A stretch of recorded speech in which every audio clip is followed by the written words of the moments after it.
strangeness of these overlapping numbers, the actual number 108 is considered to be a sacred number by several Eastern religions, such as Hinduism and Buddhism. It's also the sacred number within yoga and the Dharma-based practices.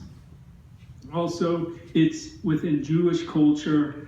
Its significance is for gifts and charitable contributions, which are often given in multiples of the number 18. 6 times 18 is 108. Associated with the Hebrew word meaning alive, living, and life. For those of you who have known Susan well, it comes as no surprise that she passed at such a poignant moment. It should also be no surprise that she displayed great poise and grace during her passing.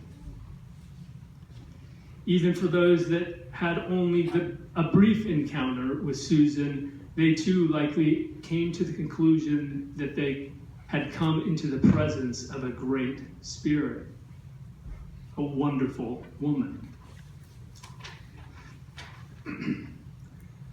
Susan had a way of touching those that she came in contact with.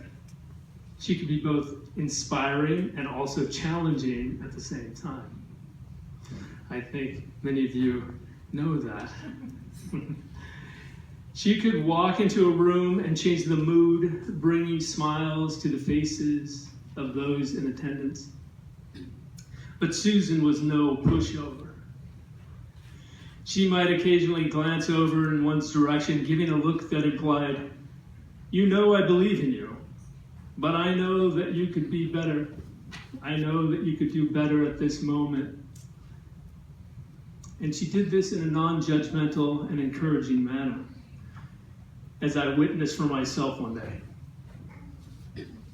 We had been taking a 6-week-long yoga intensive class together here at Solage. This is back in 2010, before Susan had learned about her lung cancer. The course was rigorous, to say the least. We were being pushed way beyond our limits. One especially difficult session, I even considered giving up. When I mentioned this to Susan, though, she gave me this odd look, and it was an expression that was a mix between consternation and encouragement. And she said, "Oh, please." "Oh, please," she said. "If an old woman like me can do this, surely you can." It was all the motivation I needed, and needless to say, we finished the class together. For me, Susan will always be one of those beings that has encouraged me to go higher, reminding me that grace, peace, acceptance, and a genuine gratitude for each breath is an aspiration that is achievable. For those of us lucky enough to have known Susan, we will live on inspired, consoled by her memory. For all of us, including those that knew her less intimately, we might all live on contented, occasionally hearing her voice in the wind, maybe encouraging us with a, "Oh, please, surely you can." All of us continuing on as Susan would have hoped. Now, family members will say a few words. On behalf of our entire family, we want to thank you all for being here today to celebrate the beautiful life of my mom, Susan Brody. We also need to express our sincere gratitude to Tim for his calm presence and the guidance he has provided our entire family. We will truly never be able to properly thank you for your kindness. Tim, where did you go? We'll never be able to thank you, Tim. Really. Okay. We've been comforted by so many heartfelt messages from family and friends who detailed how much they loved my mom and what a special woman she was. Always having fun, always there with a rational piece of advice, served with a side of witty humor, and always dressed in a coordinated outfit that matched her toenail polish. One common thread we've heard in all of your comments is a remembrance of her smile lighting up the room when she was in it, and her laughter filling it with joy. With that in mind, if you could all put a smile on your faces while we're speaking, I know that's what she would want, and it'll make our job here of speaking to you so much easier. So thank you for your smiles. My mom was always focused on the positive things and largely ignored the negative throughout her life. This was never more evident than the inspirational manner in which she battled her lung cancer. She was her own tireless advocate, staying on top of cutting-edge treatments available to her, maintaining copious medical files, and coordinating her many appointments. Throughout it all, she never complained, and she was always optimistic. Some may have thought she was in denial, but the day she entered hospice, I truly learned that what drove her positive attitude wasn't denial at all. It was simply a matter of perspective and a deep sense of gratitude. My mom was able to find gratitude in her daily life, keeping a nightly journal that outlined everything good that happened that day. When she found out that the additional treatment was not in her future, this remained true. Upon coming home, she immediately wrote a list of all the good things about the day. I was at that moment and still am in awe at her strength and amazing perspective in the face of this devastating news. Still smiling, everyone. What I hope you remember and take away from her life is a reminder not to dwell in the negative and to always find the gratitude and humor in every situation in your life. As an ongoing reminder of her spirit and positive energy, we have a collection of rocks. We refer to each one as a piece of peace, to represent the peace Mom found in her life. The smooth river rocks, they're all in bowls over here. There are smooth river rocks, which Tim and his wife collected from the beach, and the rest came from a trail here in Calistoga. They have interesting cuts and edges to them, so we feel like the combination together each represent a different aspect of life, and they were all collected by people who love Susan. We'd like each of you to take one home with you today. They're placed right here, and we will probably pass them around at some point, but if you don't get them passed around, be sure to take one before you leave.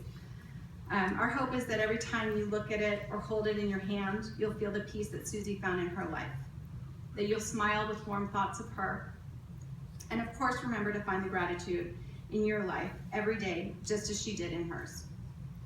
With that in mind, I am forever grateful that I was so fortunate to be her daughter. I am forever grateful that she showed me how to live my life with grace, dignity, humor, and gratitude. I'm forever grateful that I know her positive energy and love will surround me, my brother, and her beloved grandchildren throughout our lives. And I am grateful to everyone in this room for helping my mom enjoy such a rich and beautiful life.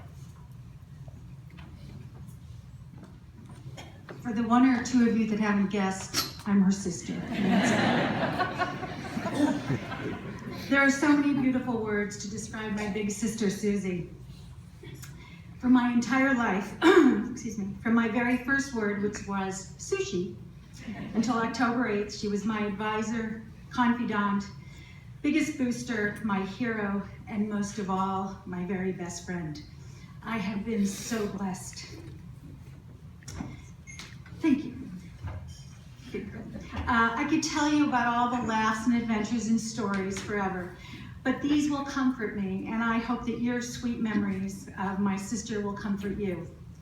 So while you all know my sister is your Solage, Calistoga, local favorite fun girl, I know at her core she was a nice Jewish girl from Buffalo.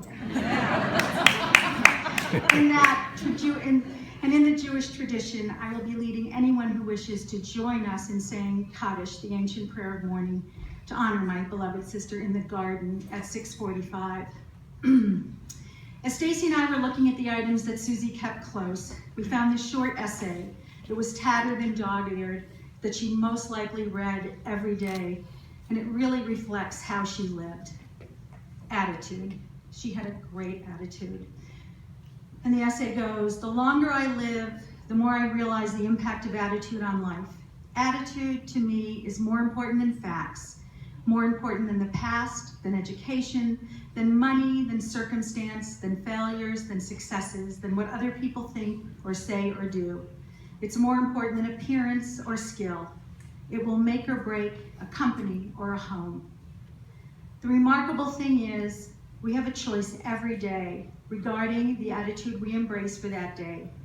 We cannot change the past. We cannot change the fact that people will act in a certain way. We cannot change the inevitable. The only thing we can do is play on that one string that we have, and that is our attitude. Life is 10% what happens to us and 90% how we react to it. And so it is, we are in charge of our attitudes. And this is truly how my sister lived every day of her life. Susie will be deeply missed, and we will always hold a place in our hearts for Susan, or as she was known in our family as Susala, and as she will always be known to me as Sister Dear. Namaste. One of my favorite quotes that reminds me of how I feel about my grandmother is by the author Frederick Backman. Having a grandmother is like having an army. This is a grandchild's ultimate privilege. Knowing that someone is on your side always, whatever the details, even when you're wrong, especially then. In fact, a grandmother is both a sword and a shield. My grandma Susie was many different things to many different people, but to me, she was my inspiration, my role model, and my best friend. I have looked up to her for as long as I can remember. Even at the age of 2, I knew I wanted to be just like her. So one day, I decided that it would be a great idea to go up to her vanity, grab her lipstick, and got it everywhere.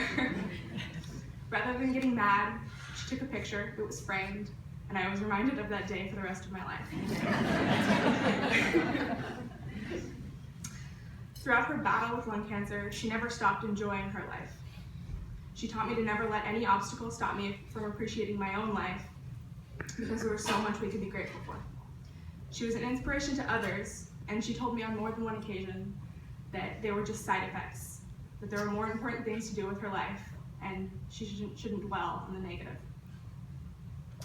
Whenever something was going on in my life, she was the first person I would tell. Whether it was good or bad, didn't really matter. I would come to her for anything and everything, and I knew that she wouldn't judge me or be angry with me. Thinking back to times that I know I was wrong, she still listened and offered advice. I always knew I would have her on my side. She would love me no matter what. She helped me grow into the woman I am, and she taught me to accept people for who they are, be grateful for the amazing life we all live, and most importantly, to love others without judgment. My name is Patty. Susan and I met 33 years ago. I was living in San Francisco in the Marina. She in Foster City with Stan, Stacy, Scott, and Sammy. And this was her life in Foster City. Susan and I became instant friends. We immediately clicked and became best friends, should I say soulmates. Inseparable. How fortunate was I? We wore each other's clothes, traded shoes, and entertained each other with laughter and excitement. We included our husbands, which led to many parties in Ballina Bay, Alameda. Stan and Susan became our part-time roomies. We called them the Honeys. Everyone loved them, always upbeat and having a great time. They taught us country and western dancing. We spent 33 New Years together. It was just an incredible time of our life. We all vacationed in Hawaii with Gary and Jen Flanagan and mutual friends. Very funny moments with Susan in Hawaii. The two of us didn't know how to snorkel, and we tried to get in the water, and we were told that we should put our fins on the beach, walk backwards, put our snorkels on, put our masks on, and try to get into the water by going backwards. Susan and I held hands, started walking backwards. We looked at each other with our masks on, and Susan peed on the beach. It was like, we just held hands and then walked back and then flipped into the water. And then once we got into the water, we saw these giant turtles we saw all this beautiful coral, and we just kept hanging on to each other and pointing to everything. I mean, this was just the way Susan and I had a relationship. Everything was an adventure. We bicycled down the top of Halakla volcano. The two of us had helmets on, gloves. We're on the top of the volcano. We looked at each other and said, no, we're not gonna do it. We're not gonna do it. Let's just get in the van, let's just go ride back down. Let's not do it. We got on the bicycles and we just made it all the way down, got to the bottom, jumped in the ocean, and had the best time. Hawaii was so much fun for us. Yosemite every winter, Mexico, Italy, all the great times. My life with Susan was one big adventure, laughing all the way. Her humor and enthusiasm for life was contagious. She so loved life. Her family was number one, especially her grandkids, Alex, Kendall, and Riley. The move from Foster City to Calistoga was exactly what she and Stan wanted. Family Thanksgiving in the Blue Room, Solage, her yoga buddies, Pilates, the book club girls, the birthday girls, the bocce ball, many new friends, and beautiful neighbors. Good wine, food, nature trails, private waterfall at Villa de Sogno, a magical deck with hummingbirds, bluebirds, flowers, twinkle lights, and views of the Palisades Mountains. I will never forget sharing all these beautiful moments with my magical Susan. All of this helped her get through her disease. She fought her cancer courageously and never complained. I want to thank Stan, her husband of 50 years. He has been with her every step of the way. Thank you to her loving family, Stacy, Nancy, Alex, Scott, Jamie and Mickey stayed by her side. Thank you to Susan's many kind friends and neighbors. Susan was surrounded by love because she gave love. Thank you. Pat, thank you. She thought she was fun from that side. You should have been from my side with Susan. I wish I could say I get used to Susan's passing, but I don't want it to be something that's just passes. My scars are a testament to the love and the relationship that Susan and I had with and for each other. As the scar is deep, so is our unique, special friendship and love. From a passage I recently read, as for grief, we will find that it comes in waves. When the ship is first wrecked, you're drowning, with wreckage all around you, everything floating around you reminds you of the beauty and the magnificence of the ship that was and is no more. And all you can do is float. You find some piece of the wreckage and you hang on to it for a while. Perhaps it's some physical thing. Maybe it's a happy memory or a photograph. Maybe it's a person who was also floating for a while, and all you can do is float and stay alive. I find my grief truly does come in waves, but in no small manner I've been grieving for almost 5 years. Susan understood this and always instilled a hope in me that we could keep buying time, could keep turning that hourglass over.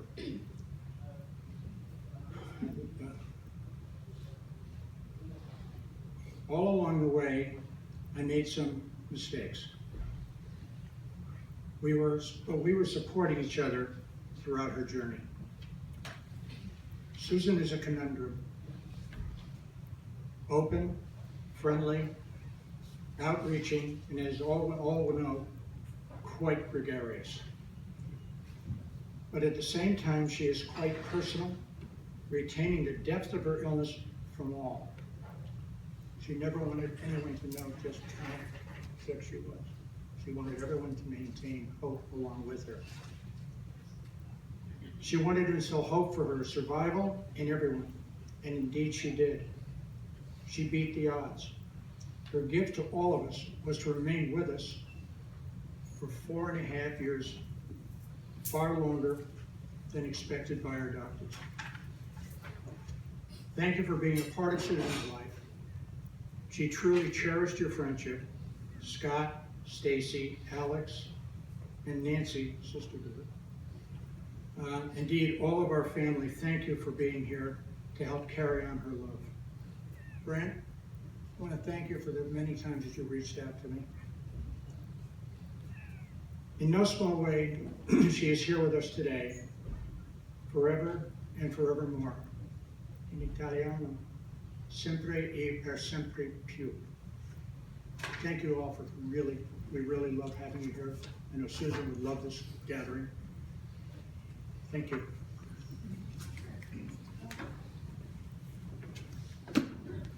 So the family has asked that you join them in a toast to Susan out on the lawn, where we can all raise a glass in celebration of Susan. The beverages are being poured and should be available around the edge of the room. So as you exit, please do pick up your beverage of choice. Please grab the glass, and then we'll gather outside, and Scott will lead us in a toast. You might also sign one of these gratitude boards over here, just writing thoughts of gratitude. Susan was very much somebody that often talked about gratitude. And then there is a guest book that is located somewhere. Oh, back here, back of the room towards the exit. If you can sign in, a little short message would be wonderful for the family to remember this. I'm going to have to emote a little bit here. We don't have the amplification outside, but my sister always said I was a big mouth, so this should work out okay, right? Mom chose to spend the last decade of her life here in Calistoga among the vineyards, surrounded by friends and family. Many of us are the people that she was surrounded by. It's only fitting that as we gather here to celebrate her life, we raise our glasses and toast her memory. I'm going to start now with the words of our ancestors and the Jewish blessing of the wine. Baruch atah Adonai, Eloheinu melech haolam, Brei pri hagafen. Praise to you, Adonai our God, sovereign of the universe, creator of the fruit of the vine. Amen. Amen. Now let's move on to Susan stuff. To Susan, whose strength will continue to inspire us, whose humor will continue to make us laugh, whose wisdom will continue to guide us, and whose love will sustain us forever. L'chaim. L'chaim. Thank you. Thank you. Kaddish is the ancient Jewish prayer of mourning. It has no mention of death. If a person, as we all have, has experienced a tremendous loss, is able to express a trust and faith in the divine, and that a great cosmic plan exists, and all tragedies are part of this great plan, then there's no greater sanctification of life than saying this prayer. So it's just the transliteration. Just join along, and we'll start, because we're bar mitzvah girls.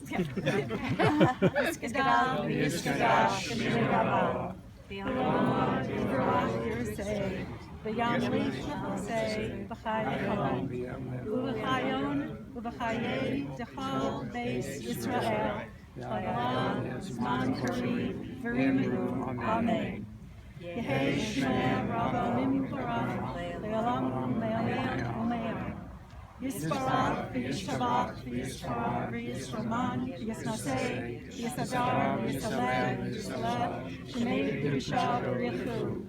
La'ela min kol berchaso, Bashir chaso, Tushbachaso, Benechamaso, Da'arim, Belomo, Bimaru, Amen.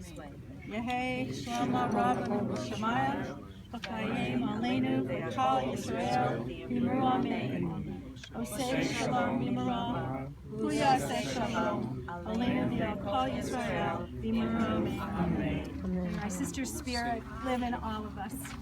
It does. And let us say Amen. Amen.